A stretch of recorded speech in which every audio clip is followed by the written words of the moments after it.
बहुत समय पहले की बात है। एक गांव में एक साधु मंदिर में रहा करता था। उनकी दिनचर्या रोजाना प्रभु की भक्ति कराना और आने जाने वाले लोगों को धर्म का उपदेश देना थी। गांव वाले भी जब भी मंदिर आते तो साधु को कुछ न कुछ दान में दे जाते थे। इसलिए साधु को भोजन और वस्त्र की कोई कमी नहीं होती थी। रोज भोजन करने के बाद साधु बचा हुआ खाना छींके में रखकर छत से टांग देता था। समय ऐसे ही आराम से निकल रहा था, लेकिन अब साधु के साथ एक अजीब सी घटना होने लगी थी। वह जो खाना छींके में रखता था, गायब हो जाता था। साधु ने परेशान होकर इस बारे में पता लगाने का निर्णय किया। उसने रात को दरवाजे के पीछे से छिपकर देखा कि एक छोटा सा चूहा उसका भोजन निकालकर ले जाता है। दूसरे दिन उन्होंने छींके को और ऊपर कर दिया ताकि चूहा उस तक न पहुंच सके, लेकिन यह उपाय भी काम नहीं आया।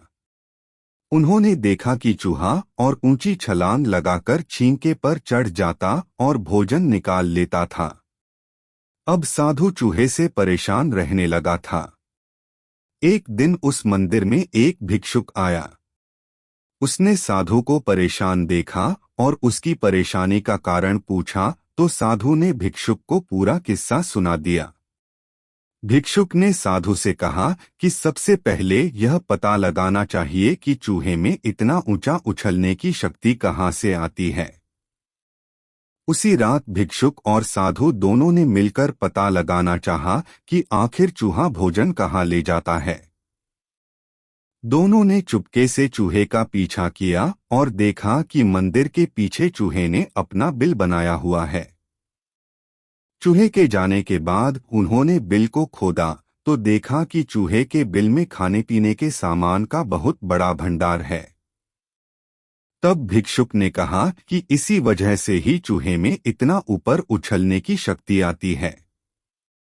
उन्होंने उस सामग्री का निकाल लिया और गरीबों में बांटा दिया। जब चूहा वापस आया तो उसने वहां पर सब कुछ खाली पाया तो उसका पूरा आत्मविश्वास समाप्त हो गया। उसने सोचा कि वह फिर से खाने पीने का सामान इकट्ठा कर लेगा। यह सोचकर उसने रात को छींके के पास जाकर छलांग लगाई, लेकिन आत्मविश्वास की कमी के कारण वह नहीं पहुंच पाया और साधु ने उसे वहां से भगा दिया। कहानी से सीख: संसाधनों के अभाव में आत्मविश्वास की कमी हो जाती है। इसलिए जो भी संसाधन आपके पास हो, उसका ध्यान रखना चाहिए।